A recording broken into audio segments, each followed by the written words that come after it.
बिहार के सासाराम से हमारी वोट अधिकार यात्रा एक ऐतिहासिक यात्रा शुरू होने जा रही है। भारतीय जनता पार्टी का ये रंगे हाथों पकड़े गए हैं, उनकी चोरी रंगे हाथों पकड़ी गई है।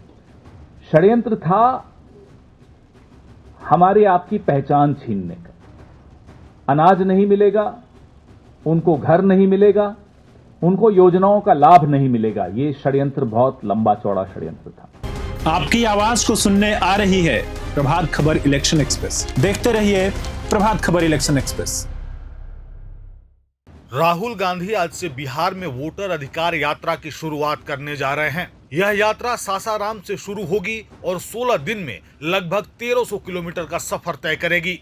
इस दौरान राहुल गांधी के साथ तेजस्वी यादव समेत इंडिया ब्लॉक के कई वरिष्ठ नेता भी मौजूद रहेंगे।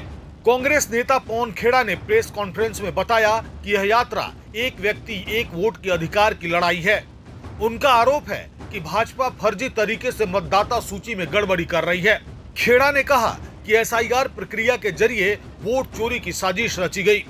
भाजपा को रंगे हाथों पकड़ा गया है और अब आम नागरिक भी वोट चोरी के सबूत सामने ला रहे हैं। पवन खेड़ा ने कहा कि सुप्रीम कोर्ट को हाल ही में इस मुद्दे पर हस्तक्षेप करना पड़ा, जिसके बाद चुनाव आयोग को इंडिया ब्लॉक और सामाजिक कार्यकर्ताओं की मांगे माननी पड़ी।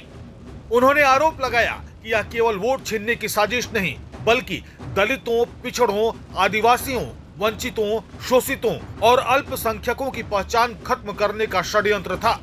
अगर इन वर्गों का वोट देने का अधिकार छिन गया तो कल उन्हें सरकारी योजनाओं से भी वंचित कर दिया जाएगा। बिहार के सासाराम से हमारी वोट अधिकार यात्रा एक ऐतिहासिक यात्रा शुरू होने जा रही है। आजाद भारत में आजादी से सांस लेना इसीलिए संभव है क्योंकि वोट देना संभव है। अगर हम वोट नहीं दे सके तो हम आजाद भारत में आजाद तरीके से सांस भी नहीं ले सकते। ये संघर्ष जो राहुल गांधी जी ने शुरू किया है, ये इसीलिए किया है कि आजाद भारत में एक एक भारतवासी आजादी से सांस ले सके।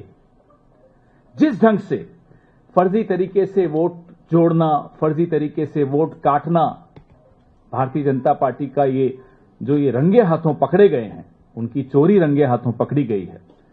और खास तौर पे बिहार में अगर ये एसआईआर नहीं शुरू किया जाता तो शायद इतना कुछ सामने भी नहीं आता जितना अब सामान्य नागरिक निकाल कर दे रहे हैं। यह स्थिति हो गई कि माननीय सर्वोच्च न्यायालय को भी हस्तक्षेप करना पड़ा और जो हमारी तमाम लोगों की, इंडिया अलायंस के लोग थे, एक्टिविस्ट थे, वोटर रिप्रेजेंटेटिव्स थे, सबकी मांग माननी पड़ी चुनाव आयोग को। लेकिन माननीय सर्वोच्च न्यायालय के हस्तक्षेप के बाद षड्यंत्र सिर्फ वोट छीनने का नहीं था, षड्यंत्र था हमारे आपकी पहचान छीनने का।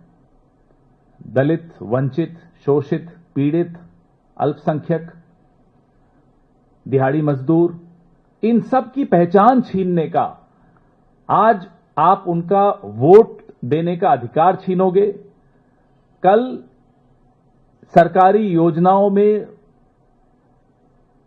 उनकी भागीदारी छीन लोगे, उनको अनाज नहीं मिलेगा, उनको घर नहीं मिलेगा, उनको योजनाओं का लाभ नहीं मिलेगा। ये षड्यंत्र बहुत लंबा चौड़ा षड्यंत्र था।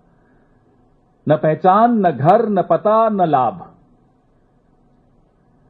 इस तरह का जो हमला और हमले की साजिश रची जा रही थी इस देश के गरीब वर्ग पर,